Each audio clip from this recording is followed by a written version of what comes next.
হরে কৃষ্ণ। আজ 10ই আষাঢ় 1433 ও 25শে জুন 2026 বৃহস্পতিবার, পাণ্ডবা নির্জলা একাদশী। এই পবিত্র একাদশীর দিনে আমি ভাগবত পাঠ করছি। আজ আমি পাঠ করছি ভাগবতমের চতুর্থ স্কন্দ দ্বিতীয় ভাগ, ষড়বিংশতি অধ্যায়, পুরঞ্জনের মৃগয়ায় গমন এবং তার মহিষীর ক্রোধের শ্লোক 15 থেকে 17। অচ্যুতম কেশবম কৃষ্ণ দামোদরম রাম নারায়ণম জানকী বল্লভম। শ্লোক 15। ন তথৈতর্হি রোচন্তে গৃহেষু গৃহ সম্পদ যদি ন স্বাদ গৃহে। হরে কৃষ্ণ। যদি ন স্বাদ গৃহে মাতা পত্নী বা পতি দেবতা বঙ্গে রথ ইব প্রাজ্ঞ কো নামাশীত দিনবৎ। অনুবাদ। রাজা পুরঞ্জন বললেন, আমি বুঝতে পারছি না আমার গৃহের সমস্ত সাজ সরঞ্জাম পূর্বের মতো আমাকে আর কেন আকর্ষণ করছে না। আমার মনে হয় যে গৃহে যদি মাতা ও পতিপরায়ণা পত্নী না থাকে তাহলে সেই গৃহ চক্রবিহীন রথের মতো। কোন মূর্খ সেই অচল রথে উপবেশন করবে?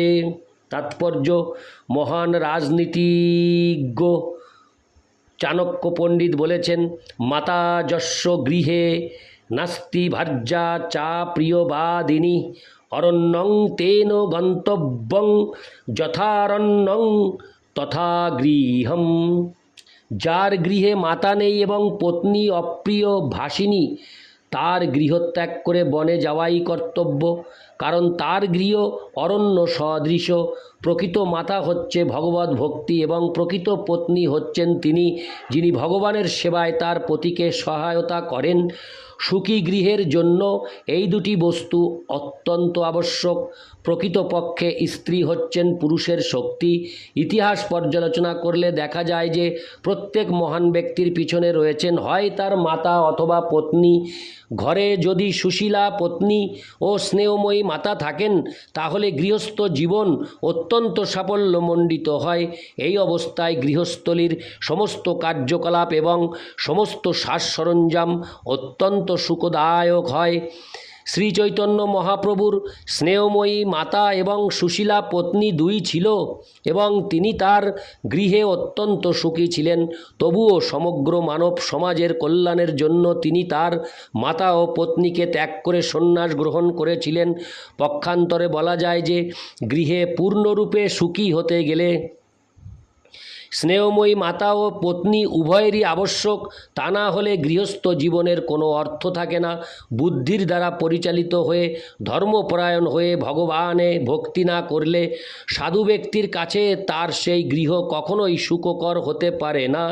পক্ষান্তরে বলা যায় যে গৃহে যদি স্নেহময়ী মাতা ও সুশীলা পত্নী থাকে তাহলে গৃহত্যাগ করে সন্ন্যাস গ্রহণ করার কোনো প্রয়োজন হয় না, অর্থাৎ নিতান্ত আবশ্যকতার জন্যই কেবল সন্ন্যাস গ্রহণ করা উচিত, যেমন শ্রী চৈতন্য মহাপ্রভু করেছিলেন। ইতি শ্লোক 15। শ্লোক 16। কঃ বর্ততে সা ললোনা মজ্জন্তং বসনার্ণবে যা মামুদ্ধরতে প্রজ্ঞাং দীপয়ন্তী পদে পদে। অনুবাদ। দয়া করে আমাকে বলো, বিপদের সমুদ্রে নিমজ্জিত হলে যে আমাকে সর্বদা উদ্ধার করে সেই সুন্দরী ললনা কোথায় অবস্থান করছে? প্রতি পদে আমাকে সদ্বুদ্ধি প্রদান করে সে সর্বদা আমাকে রক্ষা করে।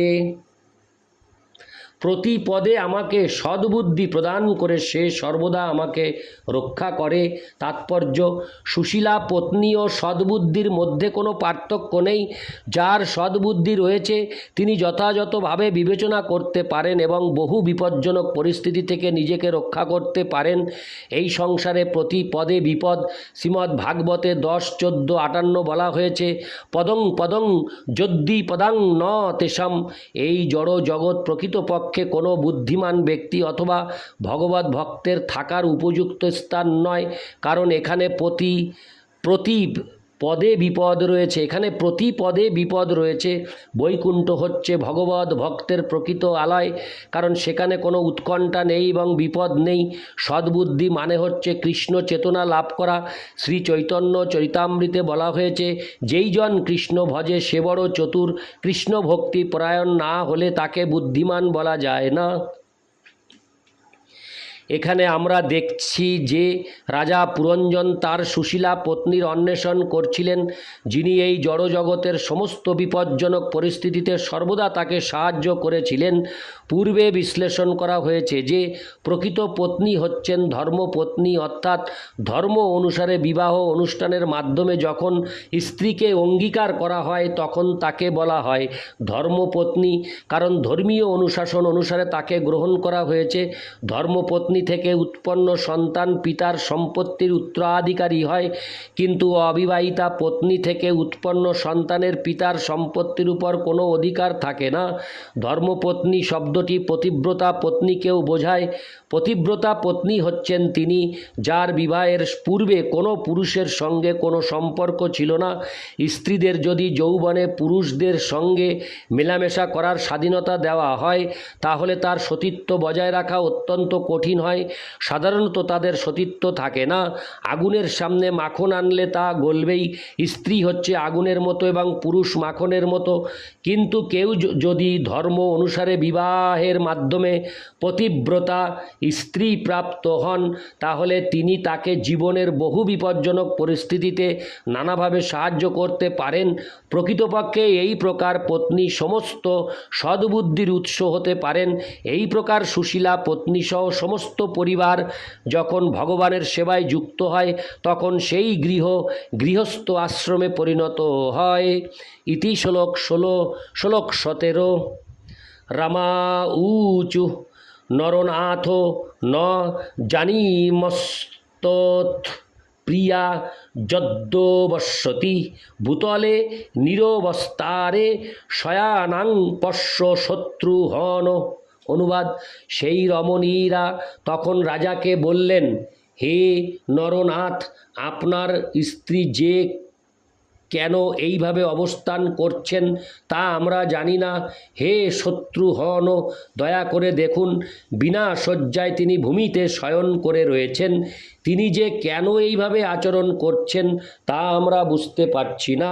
তাৎপর্য: মানুষ যখন বিষ্ণু ভক্তি রহিত হয় তখন সে বহু পাপকর্মে লিপ্ত হয়। রাজা পুরঞ্জন তার পত্নীকে উপেক্ষা করে গৃহত্যাগ করে পশু হত্যায় লিপ্ত হয়েছিলেন। এটি হচ্ছে সমস্ত বিষয়াসক্ত মানুষদের অবস্থা। তারা বিবাহিতা পতিব্রতা পত্নীর প্রতি যত্নবান হয় না। তারা পত্নীকে ভগবত ভক্তি সাধনের অবলম্বন বলে মনে না করে তাদের ইন্দ্রিয় সুখভোগের একটি যন্ত্র বলে মনে করে। অসংযত যৌন জীবন উপভোগ করার জন্য কর্মীরা কঠোর পরিশ্রম করে। তারা স্থির করেছে যে কিছু পয়সা দিয়ে যে কোনো স্ত্রীর সঙ্গে যৌন সুখ উপভোগ করাই হচ্ছে প্রকৃষ্ট পন্থা। যেন স্ত্রী লোকেরা হচ্ছে বাজারের পণ্য দ্রব্য। তাই এই সমস্ত জড়জাগতিক সম্পদ উপার্জন করার জন্য তারা কঠোর পরিশ্রমে তাদের শক্তি ক্ষয় করে। এই প্রকার জড়বাদী মানুষেরা তাদের শুভবুদ্ধি হারিয়ে ফেলেছে। তাদের হৃদয়ে সেই বুদ্ধির অন্বেষণ করা তাদের অবশ্য কর্তব্য। ধর্ম অনুষ্ঠানের মাধ্যমে যে ব্যক্তি পতিব্রতা পত্নী লাভ করেনি তার বুদ্ধি সর্বদাই বিভ্রান্ত। মহারাজ পুরঞ্জনের পত্নী ভূতলে শয়ন করেছিলেন কারণ তার পতি তাকে অবহেলা করেছিলেন। প্রকৃতপক্ষে পতির কর্তব্য হচ্ছে সর্বদা স্ত্রীকে রক্ষা করা। আমরা সব সময় বলি যে লক্ষ্মীদেবী নারায়ণের বক্ষে অবস্থিত। পক্ষান্তরে বলা যায় যে পত্নীকে তার পতির আলিঙ্গনে থাকা কর্তব্য। তার ফলে তিনি তার পতির প্রেমে ধন্য হন এবং তার কাছে সুরক্ষিত থাকেন। মানুষ যেমন তার ধন সঞ্চয় করে ব্যক্তিগতভাবে তা রক্ষা করেন, তেমনি মানুষের কর্তব্য হচ্ছে তার পত্নীকে নিজের তত্ত্বাবধানে সুরক্ষিত রাখা। বুদ্ধি যেমন সর্বদা হৃদয়ের অভ্যন্তরে থাকে, তেমনি পতির কর্তব্য হচ্ছে তার প্রিয়তমা পত্নীকে সর্বদা তার বক্ষে রাখা। সেটি হচ্ছে পতি পত্নীর আদর্শ সম্পর্ক, তাই পত্নীকে বলা হয় অর্ধাঙ্গিনী।